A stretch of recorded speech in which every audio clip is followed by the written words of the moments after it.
Enlightenment ecosystem, literally enlightenment itself, in your own home, wherever you are. If you cannot come to Kailasa, it's okay. Kailasa can come to you. Kailasa coming to you is Kailasa.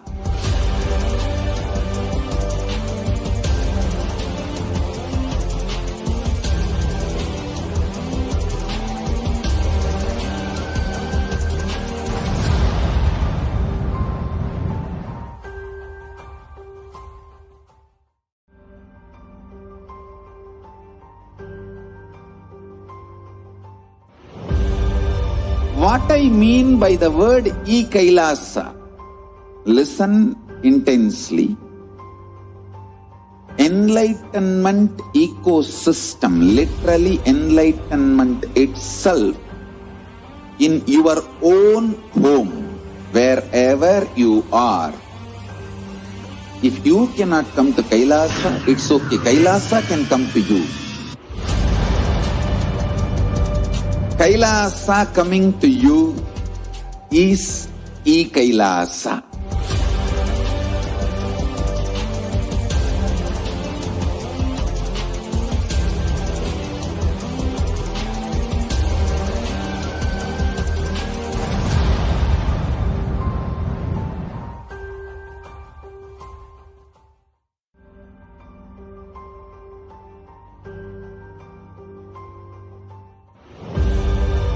What I mean by the word Kailasa, listen intensely. Enlightenment ecosystem, literally enlightenment itself, in your own home, wherever you are. If you cannot come to Kailasa, it's okay. Kailasa can come to you. Kailasa coming to you is Kailasa.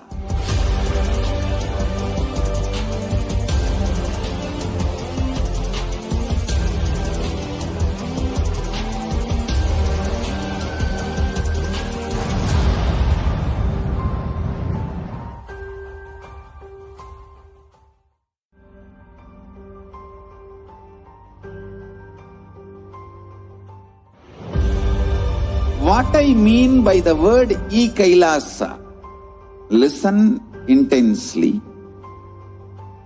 Enlightenment ecosystem, literally enlightenment itself, in your own home, wherever you are.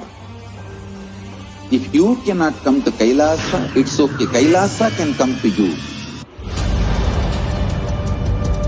Kailasa coming to you is Kailasa.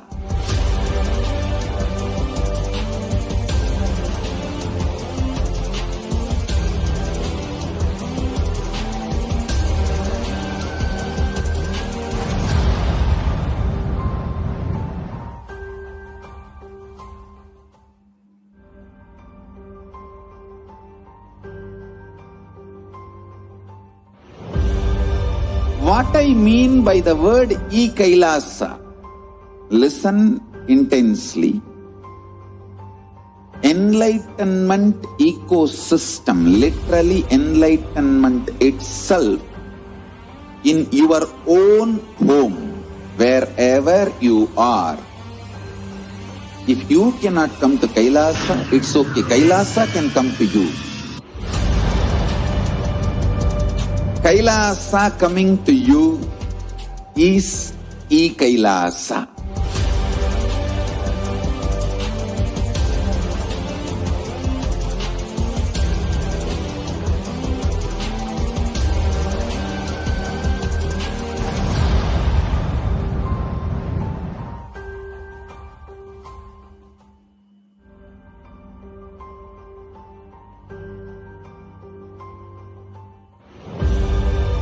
What I mean by the word Kailasa, listen intensely. Enlightenment enlightenment ecosystem, literally enlightenment itself, in your own home, wherever you are. If you cannot come to Kailasa, it's okay. Kailasa can come to you. Paramashivoham Kevalam Jnanamurtim Dvandvatitam Gagana Sadrisham Tattvamasyaadilaksham Ekam Nityam Vimalamachalam Sarvati Sakshi Bhutam Bhavatitam Trigunarahitam Sadgurum Tam Namami. Nithyanandam, we offer our humble obeisance, our humble pranams to the divine lotus feet of the Supreme Pontiff of Hinduism, Jagadguru Mahasannidhanam, His Divine Holiness Bhagwan Nithyananda Paramashivam. We welcome all the viewers across the world for Uttamothama Seva program from Adi Kailasa Sarvajna Peetham Nithyanandeshwara Paramashiva Devalayam. For those of you who are tuning in for the first time to Kailasa Nithyananda TV, welcome to the official TV programming for Sri Kailasa, the only and greatest Hindu nation in the world. Sri Kailasa is a Hindu nation revived by the Supreme Pontiff of Hinduism, which serves millions with a simple yet powerful way to experience and live enlightenment. We invite all the viewers to share this link with all on Facebook, Twitter, Instagram, and all other social media platforms. As we continue the Uttamothama Seva introduction and get prepared for the Supreme Pontiff of Hinduism Satsangh, let's do whatever we can to reach this message to one and all. Now let's understand who is Supreme Pontiff of Hinduism. The Supreme Pontiff of Hinduism is His Divine Holiness Bhagwan Nithyananda Paramashivam is the reviver of Kailasa and the ancient enlightened Hindu civilization nation. The Supreme Pontiff of Hinduism is an avatar and Jagadguru Mahasannidhanam of Hinduism. Supreme Pontiff of Hinduism has revived the science of power manifestation, yoga, and created the temple-based universities for humanity. The sovereign order of Kailasa, led by the Supreme Pontiff of Hinduism and Nithyananda order of monks, nuns, and Hindu diaspora are working for global peace and to give a superconscious breakthrough to humanity. Nithyananda Hindu University is the world's largest university with extended campuses in 150 countries, is collecting, organizing, preserving, time capsuling, decoding, spreading, and reviving 20 million source books of Hinduism. The Supreme Pontiff of Hinduism is ordained as the 233rd Guru Mahasannidhanam of Kanchi Kailasa Sarvajna Peetham, that is Tonde Mandala Adhinam. The Supreme Pontiff of Hinduism is the incumbent emperor of Surya Vamsha Surangi Samrajyam. The Supreme Pontiff of Hinduism is the present 293rd Jagadguru Mahasannidhanam of Kailashonata Shamala Peetha Sarvajna Peetham. The Supreme Pontiff of Hinduism is the present Mahamandaleshwar of Mahanirvani Akhada, the largest apex monastic order. The Supreme Pontiff of Hinduism is 1008th Acharya Mahamandaleshwar of Adal Akhada, the ancient apex body of Hinduism. The Supreme Pontiff of Hinduism is the present 23rd Guru Mahasannidhanam of Dharmamukhi Sarkapuram Adhinam. Supreme Pontiff of Hinduism is elected as the Supreme Pontiff of Hinduism by a congregation of over 1,000 Hindu leaders. Now, we have the exciting upcoming events, the Akashic readings, previously known as Arul Walk, on 27th, that is tomorrow, being the Pawnami, and Tuesday special, that is Maheshwara Puja in the morning. The preparation starts at 5 a.m. and 6 a.m. Maheshwara Puja. Please tune in to all the social media platforms, YouTube and Facebook, to watch this special puja. Maheshwara Puja is done to the departed souls. If you would like to register and get the liberation for your departed souls, please go ahead and register. A link will be posted in the chat. And tomorrow evening at 8 p.m, Devi Parashakti Bhava Samadhi Darshan, followed by Akashic readings by Devi Parashakti. The preparations for this starts from 3:30 p.m. Indian Standard Time. The Devi Parashakti Bhava Samadhi Darshan, followed by the Akashic reading program, starts at 3:30 p.m. Indian Standard Time. The program is available via Facebook, YouTube Live, and two-way video conferencing and Paramashivoham program. And the darshan by the Devi manifesting through the Supreme Pontiff of Hinduism at the 8 p.m. Indian Standard Time. So, what is Parashakti Akashic reading and why you need to attend this program? After having successfully completed the Pachapatni Vratam, Devi Mahamari Parashakti herself is directly manifesting to bless the world.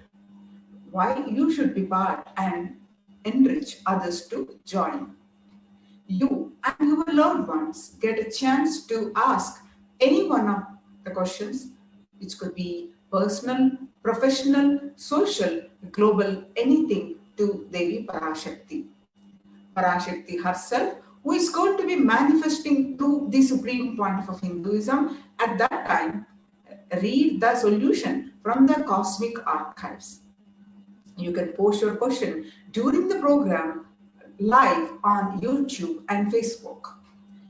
Being present in presence of the avatar during such times are the greatest significance, as one mirror the neurons of cosmic principle truths. So the program is tomorrow, 27th April 2021, Parashakti Bhava Samadhi Darshan. The program starts at 3:30 p.m. Indian Standard Time, and darshan and the Akashic readings at 8 p.m. Indian Standard Time. And Maheshwara Puja is early morning, 6 a.m. Indian Standard Time. For those of you who want to register for this puja, please go ahead and register. And we have another upcoming event is Kailasa's Department of Education welcomes you to experience the global super consciousness breakthrough, that is Paramashivoham season 26. This season is concluding tomorrow on the Paurnami day, and the next season, season 27, is also starting from tomorrow. The orientation is going to be happening tomorrow for the season 27, and season 26 will be concluding.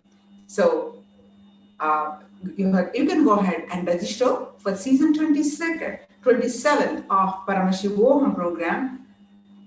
You can go ahead and register at paramashivoham.org/join. Once again, paramashivoham.org/join. You can go ahead and register for this new season for the Kailasa's Department of Education's program, Paramashivoham.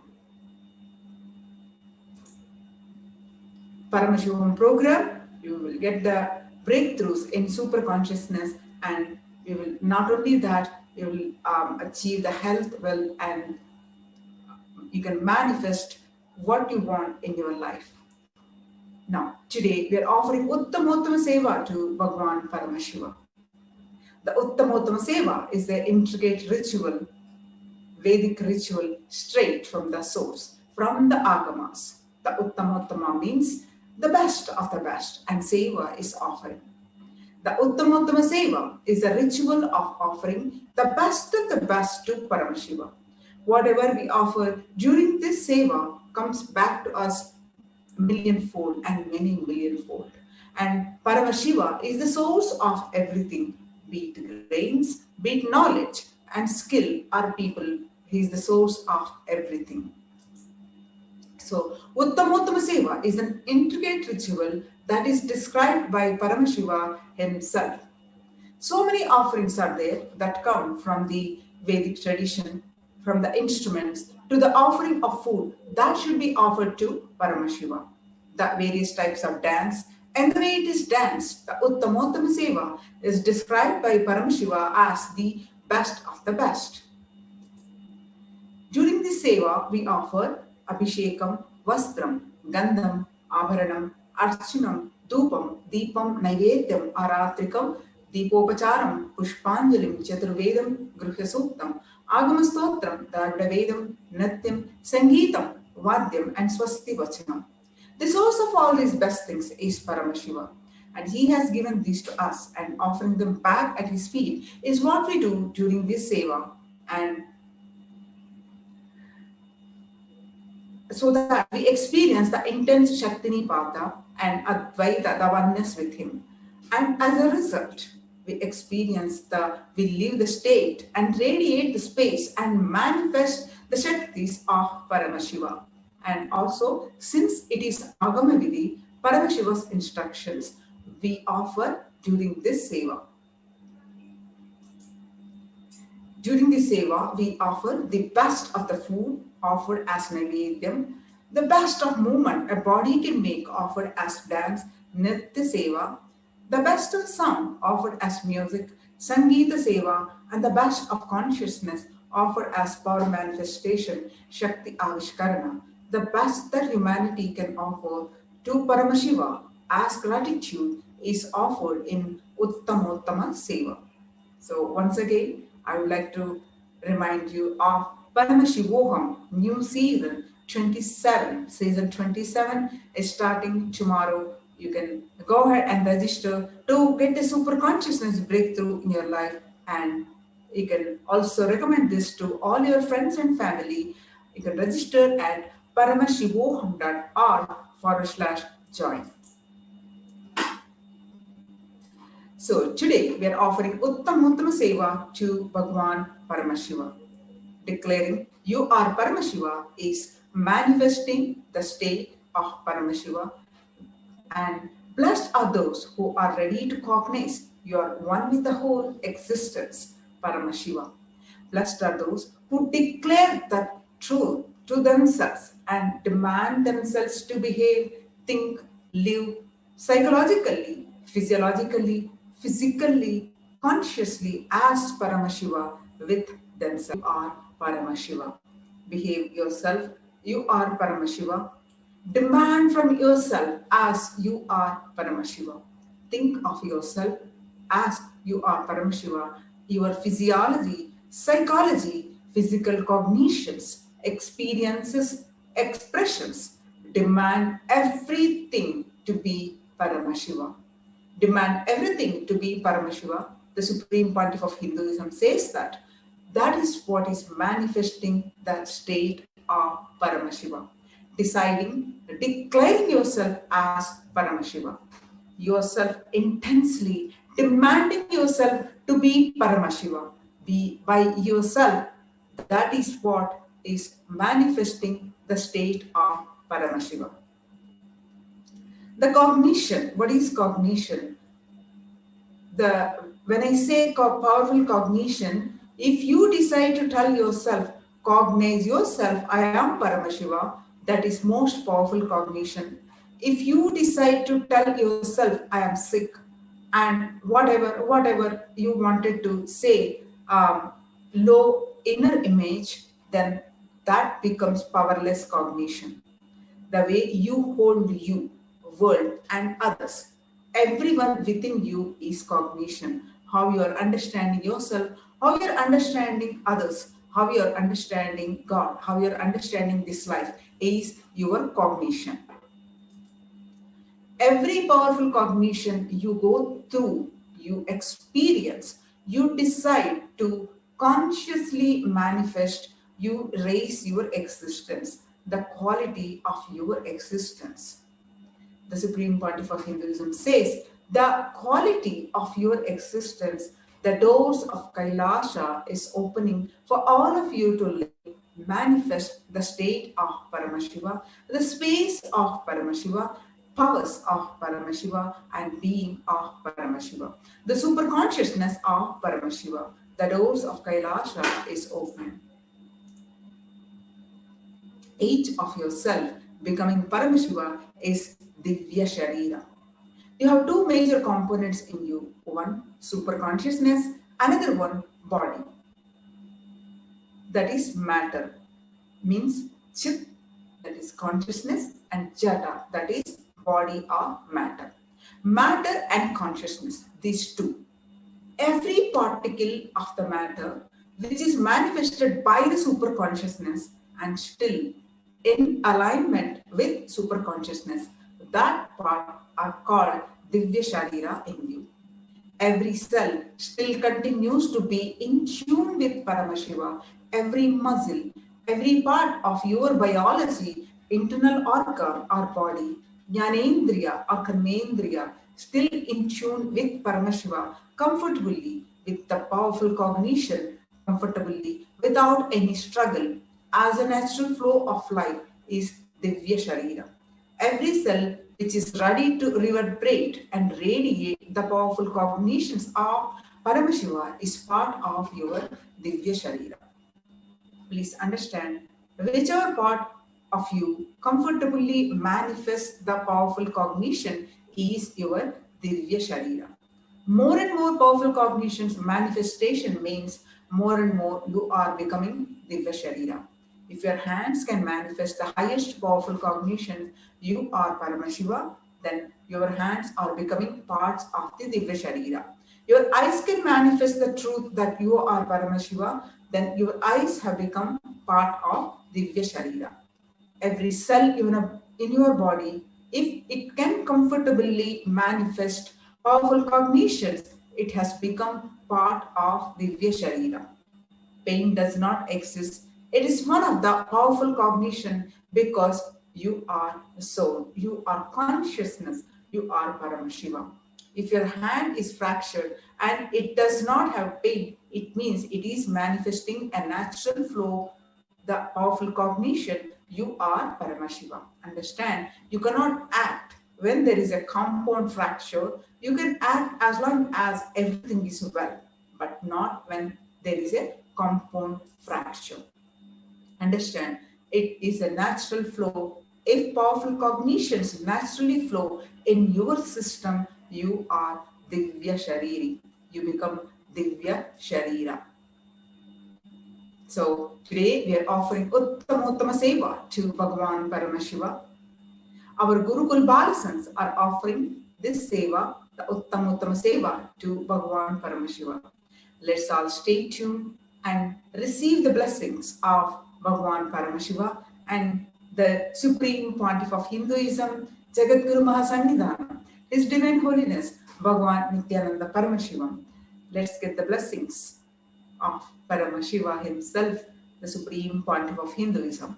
Now, let's all enjoy the offering of Uttamottama Seva by our Gurukul Balasans. Thank you so much, Nithyananda.